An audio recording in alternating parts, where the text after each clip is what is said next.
Faster than a speeding bullet. More powerful than a locomotive.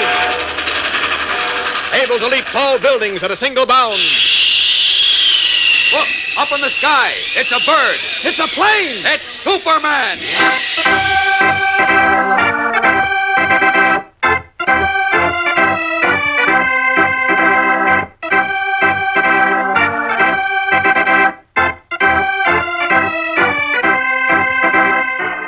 Yes, it's Superman, strange visitor from the planet Krypton, who came to Earth with amazing physical powers far beyond those of mortal men, and who, disguised as Clark Kent, mild-mannered reporter for a great metropolitan newspaper, wages a never-ending battle for truth and justice.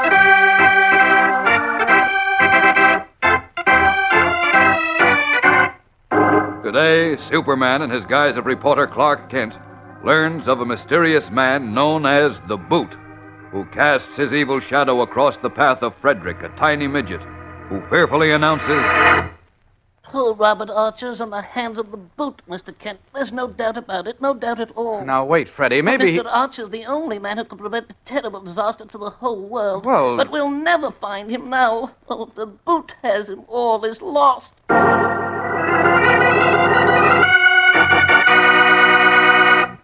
I'll bet you've often heard people say it's an ill wind that blows no good.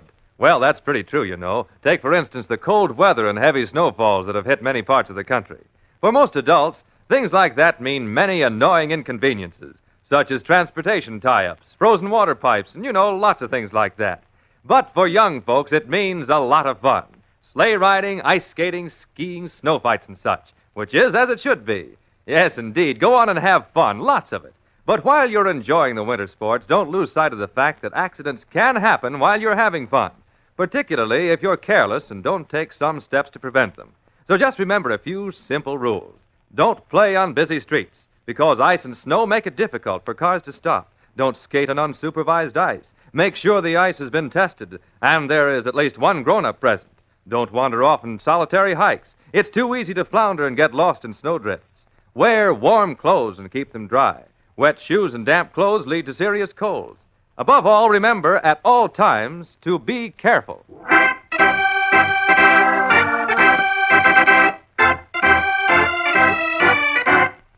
And now, the adventures of Superman. A 3-foot midget who calls himself Frederick the Great, the smallest man in the world, has sought the aid of Clark Kent and cub reporter Jimmy Olsen in his search for a man named Robert Archer.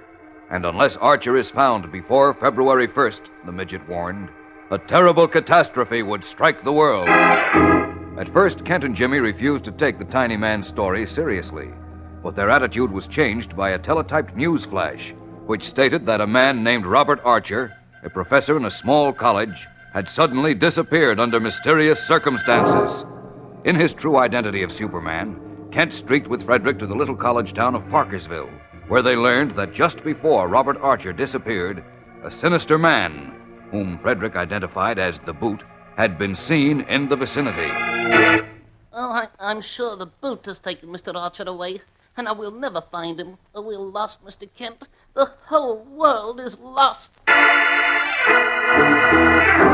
Refusing to accept that, Kent, as Superman, searched the countryside and surrounding mountains, but failed to find Archer or the mysterious evil man known as the Boot. Then, streaking back to Metropolis with Freddie, he secretly resumed his disguise of reporter Clark Kent, and we join him now in his office at the Daily Planet with Jimmy Olsen, where he is trying to quiet the little midget who stands on a desk in his green frock coat and striped trousers, wringing his tiny hands. Oh, dear, we're lost, Mr. Kent. Now, wait a We're minute. lost. Wait a minute, Freddie. I just Now, wait, don't will you know. please calm down for 1 minute? There's some information I must have from you. Oh, yes, of course. What do you want to know, old chap? Anything at all? Well, first, just who is this man you call the Boot? Oh, he's a terrible man, a horrible man. There never was such a terrible man in all the world. You've already told us that. Yes. What I want to know is, who exactly is he, Freddie? Well, I don't know exactly. What? That is, I've never heard him called anything but the Boot. That's because he wears thick black boots and walks with a very heavy, sort of a thumping limp, because of an old injury. And you said he speaks with a foreign accent, right? Oh, that's right, Jimmy. Do you know where he comes from? No, but it is rumored that he heads a band of international criminals, spies, saboteurs, murderers, and such. Jeepers. Oh, I see. And this man, the Boot, killed your late master, Sir Hubert Clay. Oh, he did indeed, the fiend, because he wanted Sir Hubert's secret. For Pete's sake, what secret? Jim, I told you before, I don't know, but it was something wonderful, my master said. Something to do with, let me see, yes, mathematics and physics and, yes, astronomy. Oh, that's pretty general. Haven't you any idea what this, well, at least what the purpose of this secret was, Freddie? Oh, yes, I remember the day he told me. Oh? It was just a little over a year ago. Uh-huh. My master had been away to the continent, and when he returned to our house in London, he was very, very happy. His eyes were shining. I've done it. You've done what, sir? Accomplished what I set out to do, Joe. I told you I'd see to it there was never another war, didn't I? Why, yes, I've heard you say so. Well, but I've done it. Since the people on this globe are too stupid to stop destroying themselves in hideous wars, I've arranged matters so they'll never dare consider going to war again. Oh, that sounds jolly good, sir. But just how do you propose to do that? Well, you'd need a great scientific knowledge to understand my discovery, Freddie. However, in a week or two, you'll see for yourself how it works. Then you'll know. Everyone will know. That was all he told me, Mr. Kent. But Sir Hubert said you'd know more about this secret, that you'd see it in a week or two, Freddie. What about that? Oh, alas, that never came to pass. It didn't. No, Jim. You see, the next day, Sir Hubert and I embarked on a trip on the continent because somehow he learned that the Boot was after his secret. And that, Sir Hubert said, must never happen. Because if the Boot did get it, he could enslave the entire world overnight. Enslave the entire world? Lizards. Was he Oh, serious? he most certainly was. Well, as we traveled, he became more and more nervous each day. We changed trains several times, but always, Sir Hubert said, he could feel the Boot was following us. Sleeping lizards. quiet, What Jim. happened? Go on, Freddie. Well, sir, that night, the third night, I believe it was, Sir Hubert woke me up at midnight. We stole from the train and took refuge in a tiny mountain inn. And it was there that it happened again. I'd fallen asleep again when he woke. Wake up, Freddie. Wake up. He's here. Who's there? The Boot. Hey, the Boot. Oh, great Lucifer. Where is he? He's Where? outside. He and his men have this inn surrounded. Oh, great Jupiter, sir. What do we do? What can we do? Only one thing. Now listen carefully, Freddie. You're very small, so I'm going to put you into a suitcase. And when the Boot and his men start to come in, I'm going to throw the suitcase with you in it out into the snow. Then you can get away. Oh, but you, sir. What about you? Quiet, Freddie. I just heard someone come into the inn. Oh, did you? They'll be up here in a moment. Listen now. You're to find Robert Archer. Do you have that? Robert Archer, a former assistant of mine. Oh, yes, Robert Archer. But where I don't know where he is, but find him. And when you do, say this to him. X is to Freddie as Y is to Sally. Repeat it. Yes, X is to Freddy as Y is to Sally. Right. And then say, the equation equals the first day of February. In the name of heaven, act quickly. Repeat that. The equation equals the first day of February. In the name of heaven, act quickly. I have it, sir. Good, Freddie. Now don't fail me. You must find Robert Archer before the 1st of February next. If you don't, a terrible disaster will strike the entire world. Oh, but, sir, what The if... Boot's coming. Quiet. Into the suitcase with you, Freddie. Yes. Hurry, old chap. And in the name of heaven, find Robert Archer quickly and give him my... What a spot you were in, Freddie. Yes. Go on. What happened then? Well, a moment later, the Boot and his men broke into the room. Sir Hubert flung the suitcase, with me inside it, out into the snow. As I cut myself free, I heard my poor master cry out. At that moment, I almost died with grief. But I'd given him my word to carry out his mission, so I ran away. And Sir Hubert? Later, I heard that my poor master had died protecting a secret. Oh, boy. You must have had quite a time of it since then. Oh, rather. But finally, I learned that Robert Archer was in the States, and I came here. And that's when you got a job in my aunt's circus? Well, that's right, Jim. I heard the Boot's thumping walk during a performance one day, and I persuaded your aunt and cousin to pack me into that box.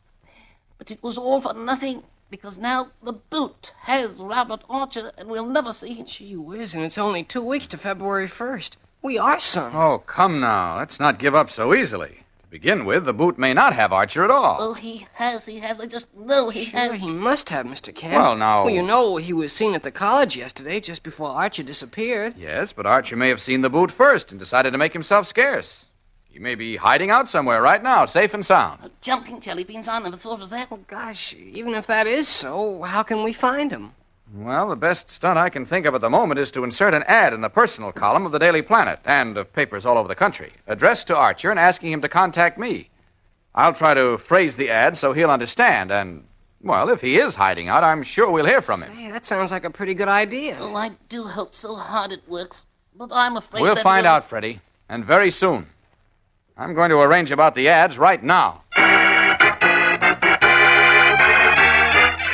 We'll return in a moment for the exciting climax of today's episode, so keep listening. Say, gang, did you ever see one of those big snow plows push through heavy, high-piled snow drifts to clear a road? Well, if you can picture that, you have a rough idea of how our judges are plowing through the avalanche of Superman hidden word contest entries that descended on us this week. And they're making surprisingly good time, too. Unbelievably good time, as a matter of fact. And all the time making certain that each and every entry gets an equal amount of careful attention and consideration, so that every one of you gets an equal chance to win one of those swell prizes. 1,000 of them.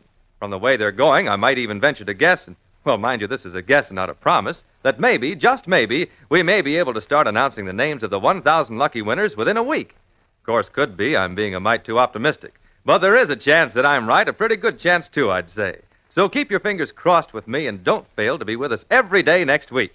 I promise to keep you posted on how the judges are progressing. Meanwhile, keep listening.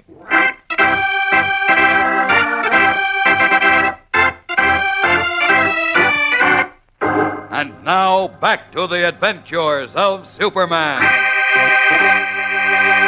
It is early evening in Metropolis. Homeward bound throngs are hurrying for buses, the elevated stations, and the subways, only stopping long enough to snatch their favorite newspaper from shouting vendors. Get your Daily Planet here, Planet! Get your Daily... Through the hurrying crowds walks a tall, powerfully built man.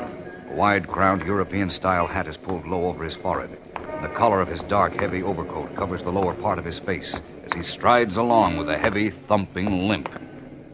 At a newsstand, he stops for a moment, buys a copy of the Daily Planet. Then he limps on around a corner where the traffic is lighter. Leaning against a doorway, he opens the paper. A neon sign above his head advertising a brand of coffee gives him light as he leafs through the newspaper. Finally, on the inside of the last page, he stops, and his long, thick forefinger travels down a column of personal notices. Then suddenly, in mid-page, it halts. His lips move soundlessly as he reads the notice to Robert Archer that is signed by Clark Kent. For a brief moment, a ghost of a smile flickers across the man's long, shadowy face. A look of savage exultation lights up his deep-set eyes. Then, thrusting the paper into his overcoat pocket, the tall man limps away, moving much more rapidly now and with definite purpose. Was that the Boot? The much-dreaded man whose name is enough to make strong men shudder? There's a thrill a minute in store for you in Monday's excitement-packed episode, fellows and girls. So be sure to listen. Don't fail to tune in Monday, same time, same station, for Chapter 4 of Dead Man's Secret on The Adventures of Superman.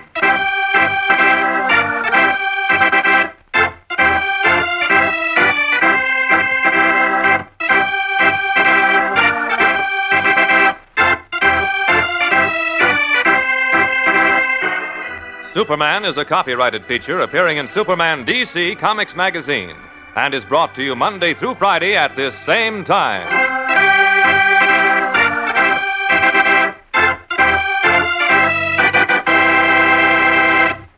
This program came from New York. Stay tuned to your mutual station for Captain Midnight, which follows in just a moment. And right after Captain Midnight, you'll hear Tom Mix and his Ralston Straight Shooters. This is the Mutual Broadcasting System.